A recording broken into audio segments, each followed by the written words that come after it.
मध्य प्रदेश विधानसभा चुनाव में मतदान से पहले संविदा कर्मियों ने ऐलान किया था कि वे चुनाव में कांग्रेस का समर्थन करेंगे और किया भी। प्रदेश के निष्कासित संविदा कर्मी कमलनाथ से मिले और उनसे कांग्रेस का समर्थन देने की बात कही। कर्मचारियों ने कमलनाथ से बंगले पर मुलाकात की और प्रदेश भर के 2 लाख से ज्यादा संविदा कर्मियों के समर्थन का पत्र सौंपा। प्रदेश कांग्रेस अध्यक्ष कमलनाथ ने संविदा कर्मियों से वादा किया था और कहा था कि वे सभी बस सच्चाई का साथ दें। मध्य प्रदेश में कांग्रेस की सरकार बनते ही सभी के साथ न्याय होगा, लेकिन सरकार बनने के बाद संविदा कर्मियों के नियमितकरण को लेकर कोई पहल नहीं की गई।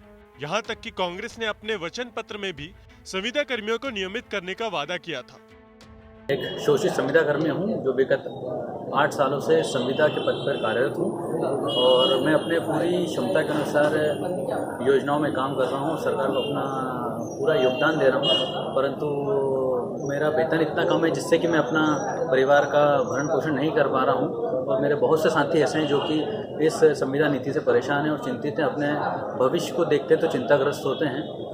विगत 2 सालों से भी हमने पूर्व सरकार से बहुत निवेदन किए, हमारे वरिष्ठ भी गए, उनसे मिले, परंतु हमें आश्वासन नहीं मिला और कोई ठोस निर्णय नहीं निकल पाया।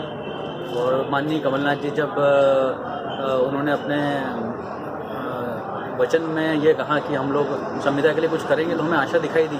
तो आज जब वो इतने बड़े पद पे, मुख्यमंत्री के पद पे आसीन हुए हैं, तो मेरा उनसे यही करबद्ध निवेदन है कि वो संविदा नीति को खत्म करें और हमें एक सही मार्गदर्शन दें। दरअसल कमलनाथ ने चुनाव से पहले ही संविदा कर्मियों को नियमित करने और निष्कासित कर्मचारियों की बहाली का वादा किया था। अब संविदा कर्मी कमलनाथ सरकार से वादा पूरा करने की मांग कर रहे हैं। मैं विगत 30 वर्षों से शासन की संविदा नीति से त्रस्त हूँ। 22 वर्ष मैंने आर्कियोलॉजी डिपार्टमेंट में एज ए सबीनियर, एज ए ड्राफ्ट्समैन मैंने नौकरी की।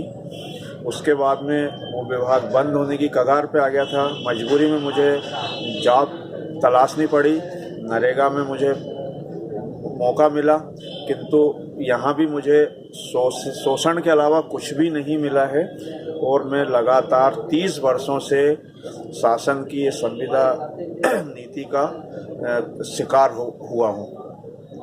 और लोकसभा चुनाव तक यदि शासन हमें, जैसा कि कांग्रेस के वचन पत्र में स्पष्ट है कि संविदा कर्मचारियों का नियमितीकरण किया जाएगा, तो हमें सिर्फ अब कांग्रेस से उम्मीद है।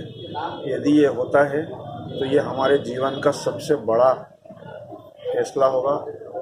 मैं एक संविदा कर्मचारी हूँ, या यूँ कहूँ तो ज़्यादा बेहतर होगा कि मैं एक शोषित संविदा कर्मचारी हूँ जो शासन की संविदा नीति का ग्रसित हूँ, जिस नीति ने हज़ारों को बर्बाद कर दिया और हज़ारों को बर्बाद कर रही है।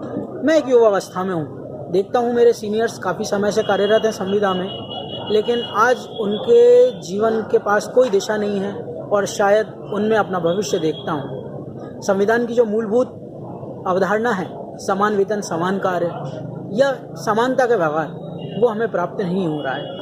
हम दिन रात लगन से अपना काम करते हैं, विभिन्न योजनाओं को ज़मीनी स्तर पर उतारते हैं जिससे कि प्रत्येक भारतवासी लाभान्वित हो, परंतु हमें उसका मुनाफा नहीं मिलता। हम सिर्फ एक निश्चित बहुत कम मानदेय में कार्य करते हैं।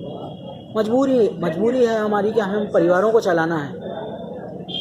तत्कालीन मुख्यमंत्री जी से बात की गई संगठनों द्वारा, उनके द्वारा आश्वासन भी दिया गया कि करेंगे, परंतु किसी भी आश्वासन पे कोई कार्य नहीं किया गया। संविदा के हमारे संगठनों ने माननीय कमलनाथ जी को अपना समर्थन दिया, जिसके स्वरूप नतीजे में आज हमारी कांग्रेस की सरकार है जो नियमितीकरण करना चाहती है। जिस प्रकार से माननीय मुख्यमंत्री जी ने, कमलनाथ जी ने संवेदनशीलता दिखाते हुए किसानों को कर्ज माफ़ किया है, मैं उनसे निवेदन करता हूँ, बहुत निवेदन करता हूँ कि जल्द से जल्द नियमितीकरण की प्रक्रिया प्रारंभ करें, जिससे कि हम जो अनिश्चितता का जीवन जीते हैं, एक संविदा कर्मी, एक युवा जो भारत का नव निर्माता है, वो अनिश्चितता का जीवन जीता है, वो अनिश्चितता का जीवन ख़त्म हो और उसके जीवन को एक सही दिशा मिले, उसके परिवार भी खुश हो सकें। मेरा आपसे निवेदन है, हमारा नियमितीकरण करें जिससे कि हमारे भी परिवार चल सके। कांग्रेस के ऐलान के बाद निष्कासित कर्मचारियों ने खुशी जाहिर करते हुए समर्थन दिया था, लेकिन सरकार बनने के बाद उनसे किया वादा पूरा नहीं करने के कारण संविदा कर्मी संशय में है और जल्द से जल्द नियमित करने के साथ ही वेतन बढ़ाने की मांग कर रहे हैं। फिलहाल देखना होगा कि कमलनाथ सरकार संविदा कर्मियों के मुद्दे पर कब अमल करती है। ब्यूरो रिपोर्ट, MP तक।